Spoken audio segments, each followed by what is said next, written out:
오늘 본문은 예수님과 제자들에 대한 말씀입니다. 예수님께서 제자들에게 바다 저편으로 건너가자 배를 타고 제자들과 함께 가는 시간이 저녁 시간이었습니다. 그런데 큰 풍랑이 일어서 물이 배에 가득 차게 되었을 때 매우 놀랐습니다. 그래서 이 제자들이 배 뒤편에서 주무시는 예수님을 깨워서 주여 우리가 죽게 되었습니다. 도와주시옵소서. 그때 예수님이 깨우셔서 바람을 풍랑을 잠잠케 하셨다는 말씀입니다. 이 말씀을 통하여 성경이 우리에게 진리를 말씀합니다. 우리가 사는 세상이 어떤 세상인가? 우리가 사는 세상이 어떤 세상이며 우리가 어떻게 살아야 할 것인가? 그것을 말씀하세요. 우리가 사는 세상은 35절 그날 저물 때에 어려운 시간들이 찾아올 때가 있다는 거예요. 밤 시간입니다. 찾아오는 밤 시간을 누구도 피할 수 없습니다. 인생의 밤 시간은 누구에게나 찾아옵니다. 한창 낮과 같은 시간들만 있으면 얼마나 좋을까요?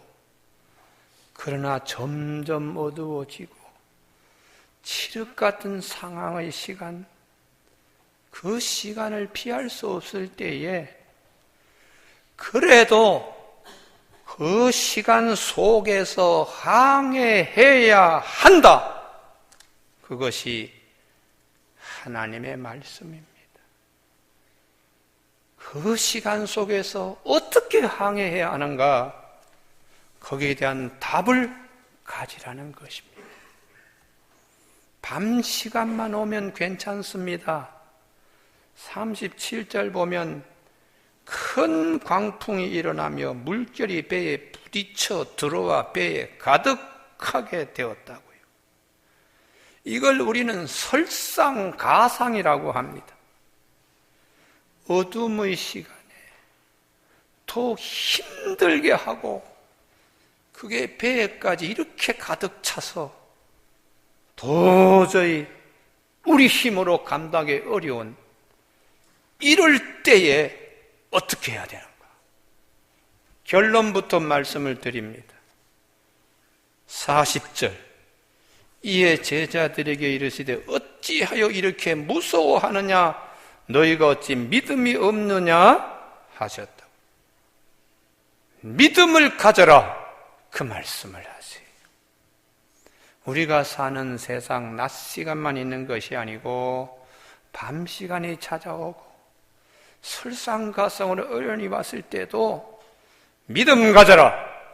믿음이 문제 해결의 시작이요 끝이 된다. 그 말씀을 하시는 것이죠. 욥과 같은 인물도 신앙 좋았습니다. 낮 시간만 있은 것이 아닙니다. 밤 시간이 그에게 찾아왔습니다. 거스릴 수 없었습니다.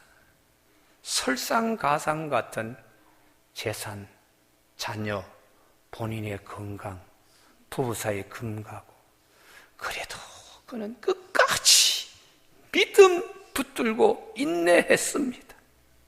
그래서 하나님이 축복하시는 갑절의 큰 그릇으로 그는 새로워졌습니다. 그래서 야고보 사도가 야고보서 5장 11절에서 보라 인내하는 자들을 우리가 복되다 하나니 욥의 인내를 들었고 주께서 주신 결말을 보았거니와 주는 가장 자비로우시고 긍휼히 여기시는 분이라고 말씀하세요. 그 하나님이 오늘도 우리의 하나님 되심을 말씀하고 있습니다. 인생은 고해와 같다. 그렇게 세상에서 그렇게 다 얘기하죠. 사실입니다. 그러나 성경은 그렇게만 말씀하지 않아요. 고통스러운 바다, 고해와 같은 바다라도 성경은 믿음을 가져라 이렇게 말씀하세요. 그것이 처한 환경을 극복하고 이기는 힘이 된다고. 믿음 수없이 많이 듣고 수없이 많이 말합니다. 그런데 성경은 세 가지로 얘기합니다. 첫 번째, 믿음이 없는 사람. 이런 사람을 고린도전서 2장 3장에서 육에 속한 사람, 육에 속한, 세상에 속한 사람. 이런 사람은 그 자신의 배의 주인이 자기 자신이에요. 그 배에 예수님이 없고 자기가 선장이에요. 오직 있다면 자기 자신만이 있는 사람들요. 근데 이런 분들은 세상 살면서 낮 시간에는 별로 괜찮아요. 근데 이런 분들이 밤 시간이 되었을 때에 설상가상의 일들이 생기면 자기 자신만이 자신만만하게 살던 삶이 후회되고 이게 무너지면서 전부 다 무너지게 됩니다. 고린도전서 2장 14절 육에 속한 사람은 하나님의 성령의 일들을 받지 아니하나니 이는 그것들이 그에게는 어리석게 보이며 또 그는 그것들을 알 수도 없나니. 예수 왜 믿어? 하나님이 어디 있어? 내 주먹으로 내 힘으로 사는데. 그렇게 인생의 배의 선장과 주인이 자기예요. 근데 그에게도 거스릴 수 없는 밤 시간이 찾아옵니다. 풍랑과 역경이 찾아왔을 때에 아무의 도움도 받을 수 없고 그는 고독하고 쓸쓸한 삶을 살게 돼요. 그래서 내 인생의 배에 예수님을 모시고 꼭 예수님을 모시고 살아야 한다 하는 것이 성경이 우리에게 말씀하고 있습니다. 예수님을 모시고 사는 분을 믿음이 있는 분이라 얘기를 하는데 거기에도 두 종류의 사람이 있습니다. 믿음이 약한 분들, 육신에 속한 분이에요. 예수님을 모시고 살긴 하지만 성숙한 신앙이 되지 못해서 어린아이 같은 신앙, 이것을 육신에 속한 자라고 고린도전서 3장 1절 형제들아 내가 신령한 자들을 대함같이 너희에게 말할 수 없어서 육신에 속한 자 곧 그리스도 안에서 어린아이들 대함같이 한다고요. 어린아이들의 가장 큰 모양이 어떤 모양입니까? 무서운 일이 생기면 그냥 깜짝 놀라서 엉엉 울고 안절부절 그러잖아요. 38절에 보면 선생님이여 우리가 죽게 된 것을 돌보지 아니하시나이까. 제자들의 모습이 그와 같습니다. 두려움에 사로잡혀서 이렇게 그냥 예수님을 배에 모시고 있으면서도 어려움이 생기면 두려움이 예수님보다 더 큰 거예요. 이런 분들은 믿음이 아직 어린아이같이 약한 분이라는 거예요. 구약 성경에 보면 대표적인 인물이 사울 임금입니다. 육신에 속했습니다. 휘하에 많은 군사들을 거느리고 있어요. 그리고 이스라엘의 군대의 지휘관이고 왕인데도 블레셋 병사들 골리앗이 나타났을 때에 그냥 무서워서 어쩔 줄 몰랐어요. 그러나 반대로 다윗은 목동이었습니다. 그러나 그는 담대했습니다. 전능하신 하나님을 믿는 믿음의 용사였습니다. 사울 임금이 어린아이 같았지만 다윗은 장성한 분량의 믿음의 용사였어요. 아니, 사자 발톱과 고무의 발톱에서 나를 건져내신 하나님이 이런 사람들 손에서 나를 건져내십니다. 여호와의 구원이 칼과 창에 있지 아니합니다. 전쟁은 하나님께 속한 것입니다. 이 무리를 하나님이 내 손에 우리들에게 넘겨주실 것입니다. 믿음의 장성한 용사, 이런 분을 영에 속한 사람이라고 고린도전서 2장 15절, 신령한 자는 모든 것을 판단하나 자기는 아무에게도 판단을 받지 아니하느니라. 왜 그럴까요? 그 배의 선장이 주님이시니까 주님한테만 물어보면 되고 주님께만 의지하면 주님이 다 알아서 해주시기 때문에 다른 데에다가 물어볼 필요가 없어요. 누가 주의 마음을 알아서 주를 가르치겠는가? 그분의 중심, 영혼의 중심, 그분의 생명의 중심에 예수님이 선장으로 계시기 때문에 이런 분은 믿음이 아주 강한 분이세요.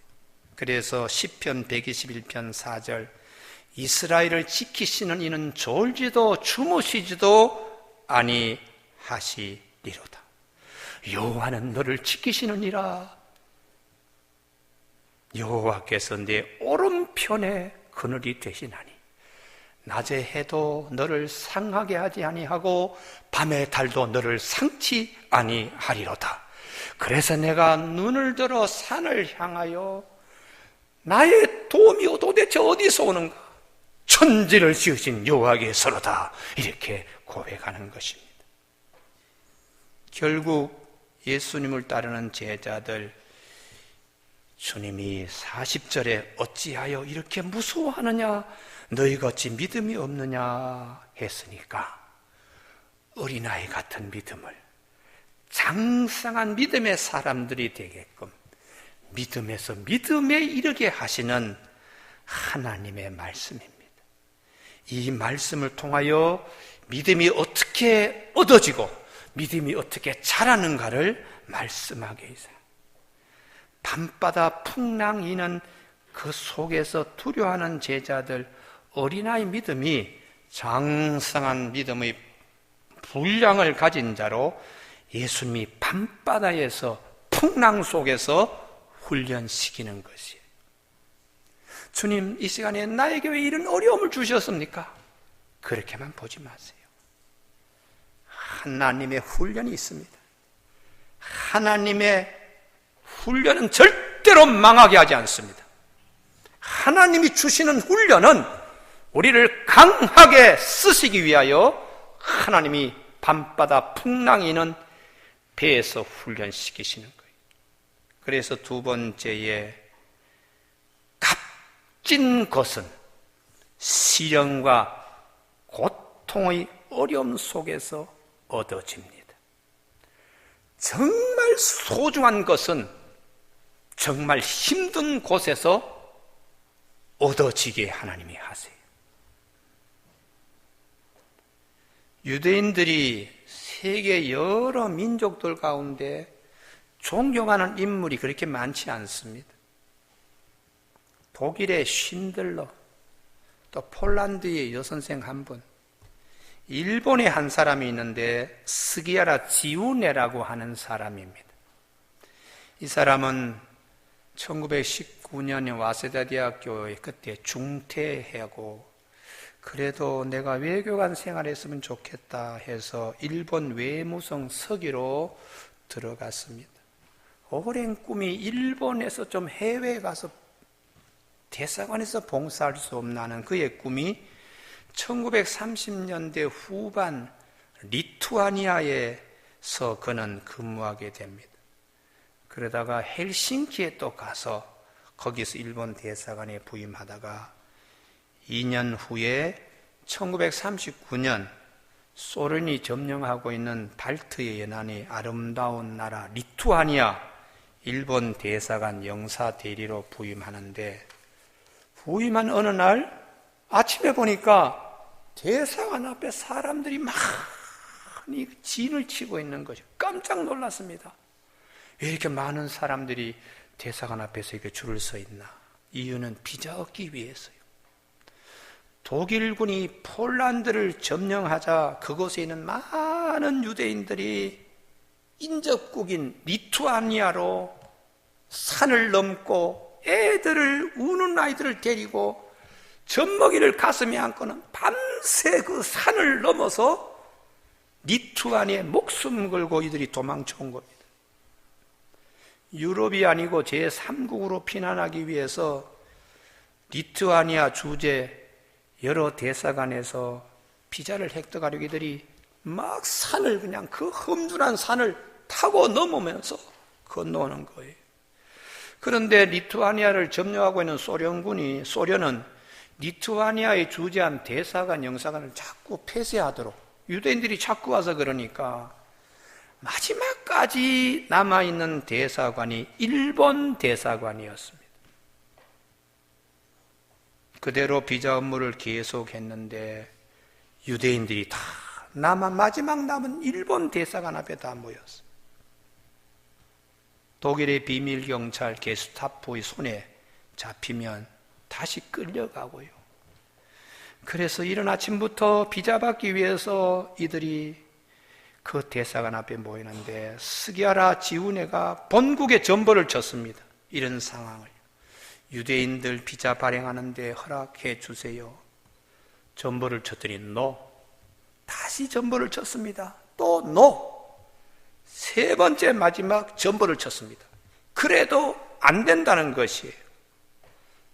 이 지훈의 눈앞에 두 가지 풍경이 어른거렸습니다. 하나는 본국의 훈령에 따라서 비자를 발급하지 아니하면 인정을 받으니까 외교관으로서의 풍요로운 삶이 그 앞에 보장된 그림이 하나 보이고, 반대로 본국의 훈령에 반하여 양심에 따라 행동할 때에 이 유대인들, 독일군에 끌려가서 비참하게 죽을 유대인들을 구할 수 있다는 생각으로 그는요 하루 밤새 고민했습니다. 그는 결정했습니다. 다음 날 일본 대사관 문을 활짝 열어놓고 다 수용했습니다.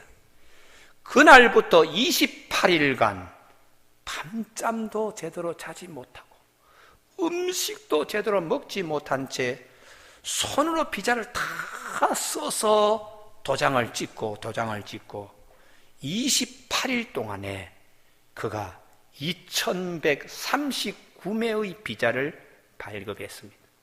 이 비자 한 매가 있으면 가족들 전체가 움직일 수 있으니까 2139장의 비자는 6,000명의 유대인을 구할 수 있었습니다. 스기야라 지훈에는 그 뒤 본국으로 송환되어서 외교관 지위를 영구 박탈당하게 되었습니다. 그래서 그는 슈퍼의 점원으로 일하기도 하고, 그는 또 전구 담아 그걸 팔면서 정말 가난하게 살았습니다. 그러나 스기야라 지훈에와 그의 가족들은 그의 선택을 한 번도 가난 속에서 후회하지 않았습니다. 왜냐하면 일본 대사직을 포기하고도 하늘나라 대사직을 수행할 수 있었기 때문입니다. 그는 1986년 하나님의 부르심을 받았는데, 부르심 받기 1년 전 1985년 이스라엘 정부가 그의 업적을 기리기 위해서 국가훈장과 함께 더 중요한 야드 밧셈상을 수여했습니다.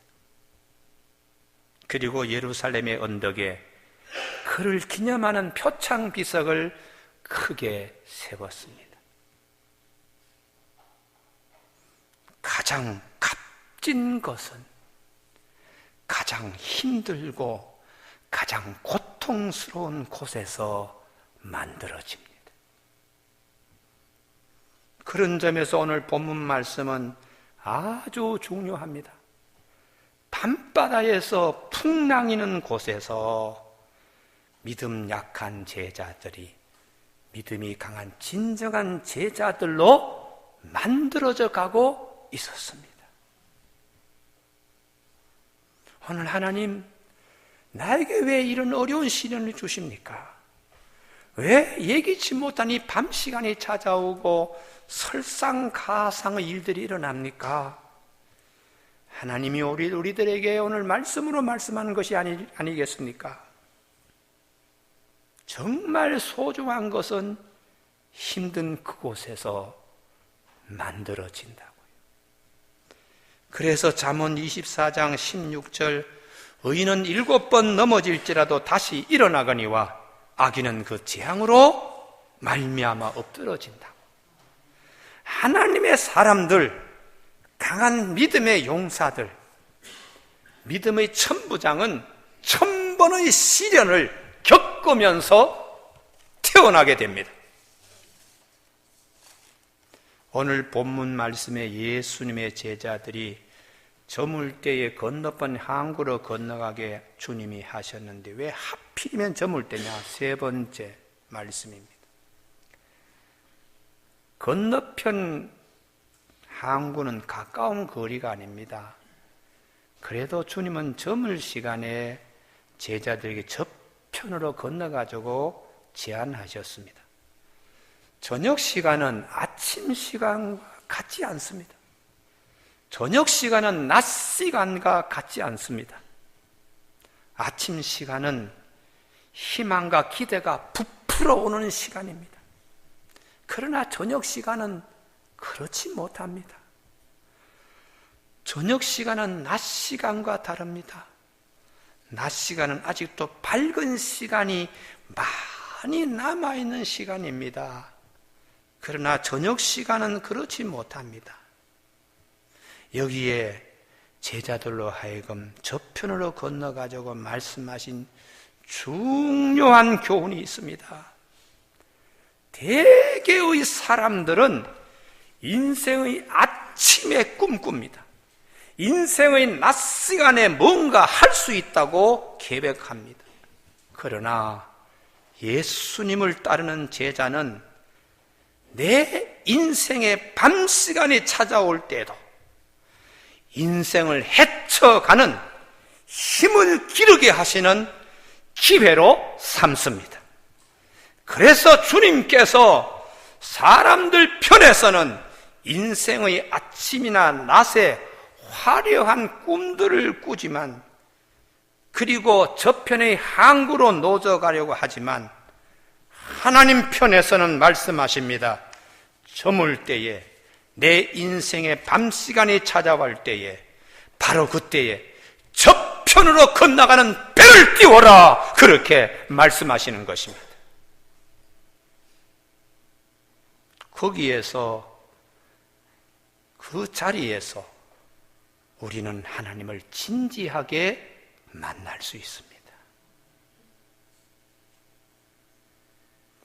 창세기 23장 아브라함의 나이 137세, 부인 127세의 사라가 세상을 떠납니다. 깊은 밤 시간이 찾아왔습니다. 슬픔도 그에게 찾아왔습니다. 그러나 아브라함은 어두움과 슬픔과 풍랑에 사로잡히지 않았어요. 벌떡 일어나서 해쪽 속에 가서 아내 사라를 매장할 매장지를 구했습니다. 처음에는 그냥 줄 것처럼 했다가 매장지 굴만 하나 그냥 거래하면 되는데 이때 좋은 기회다 하고 쓸데없는 나무 숲들, 그리고 황무지 땅까지 다 엎쳐서 사라고. 그래서 아브라함이 그 풍랑과 역경을 잘 헤치고 400세겔이나 주고 엄청난 바가지를 쓰면서 또 그 일을 했습니다. 그것은 하나님이 이 땅을 너와 내 후손에게 주리라는 하나님의 약속의 말씀이 이 말뚝에서 시작되는구나 하는 확신이 있었기 때문입니다. 이게 밤 시간에 풍랑이 찾아올 때도 그는 하나님의 언약의 말씀이 이렇게 지금부터 시작되는구나, 그 믿음을 가졌기 때문입니다. 그의 믿음대로 하나님이 가장 귀한 시간 다윗 임금이 유다 지파에서 임금으로 등극될 때 바로 그 자리에서 아브라함이 오래전에 사놓은 말뚝을 받고 바가지를 쓰면서 샀던 그 헤브론에서 다윗이 임금으로 등극하게 됩니다. 정말 값진 것은 낮 시간보다 밤 시간이요, 정말 귀한 것은 풍랑 속에서 얻어진다는 것을 우리에게 교훈으로 말씀하시는 하나님이세요. 그래서 세상 사람들과 우리는 다르다는 것입니다. 영국의 대학생 얘기인데, 수재로 불리던 영국 대학생이 있었어요. IQ가 아주 좋아서 명석하고 두뇌가 뛰어나서 주위의 부러움을 한 몸으로 샀습니다. 자신이 지혜와 지식과 IQ를 자랑하면서 큰 소리 쳤는데, 신이 어디 있어? 하나님이 어디 있어? 큰 소리 쳤습니다. 그런 그 청년, 대낮 같은 청년에게 생각지도 못한 엄청난 시련, 사고 속에서 두 눈의 시력을 잃어버리게 되었습니다. 청년은 절망 속에 울부짖게 되었습니다. 비로소 하나님, 왜 나에게 이런 시련을 주십니까? 그는 그 기도, 눈물 속에서 한 가지, 두 가지 얼굴들이 떠올랐습니다. 그가 실명하기 전에 거리에서 만난 많은 맹인들, IQ 좋고 주변의 사람 부러움을 받을 때는 별로 눈여겨보지 않고 살았던 자기 자신. 그런데 얼핏 맹인들의 모습이 생각나. 그는 마음으로 결심했습니다.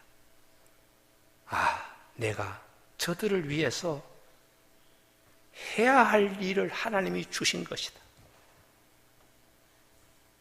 어쩌면 저들을 위해서 일을 하라고 하나님이 기회를 주신 것이다. 그래서 그때만 하더라도 맹인들은 책을 읽지 못했습니다. 그래서 맹인들이 책을 읽을 수 있도록 점자를 그가 개발하고 연구하고 만들어서 문타이프라는, 맹인들도 손을 더듬거리면서 책을 읽을 수 있는 점자를 그가 최초로 개발했습니다. 그리고 그는 시각장애인들을 위해서 성경 66권을 점자로 다 만든 편찬한 윌리엄 문이 되었습니다. 우리 삶에 있어서 때로는 생각지도 않는 밤이 찾아옵니다. 그러나 그때에 하나님은 어쩌면 아주 값지고 귀한 것을 꿈꾸게 하시고 만들게 하시고 이루게 하시는 하나님이심을 우리에게 말씀하고 있습니다. 하나님, 내 마음이 확정되었고 내 마음이 확정되었사오니 내가 노래하고 내가 찬송하리이다. 내 영광아 깰지어다. 비파와 수금아 깰지어다. 내가 새벽을 깨우리로다 하는 시편 57편 5절의 말씀처럼 인생의 풍랑을 만날 때에 주님을 바라보고 주님이 나를 아름답게 쓰실 그날을 믿는 확신들이 있어지길 주님의 이름으로 축복합니다. 시편 107편 28편 이에 그들이 고통 때문에 여호와께 부르짖음에 그가 그들의 고통에서 그들을 인도하여 내시고 광풍을 고요하게 하사 물결도 잔잔하게 하시는도다. 그들이 평온함으로 말미암아 기뻐하는 중에 여호와께서 그들이 바라는 항구로 인도하시는도다. 여호와의 인자심과 인생에 행하신 기적으로 말미암아 그를 찬송할지로다. 오늘 이 찬송이 우리들의 찬송이 되기를 주님의 이름으로 축원합니다. 기도하시겠습니다.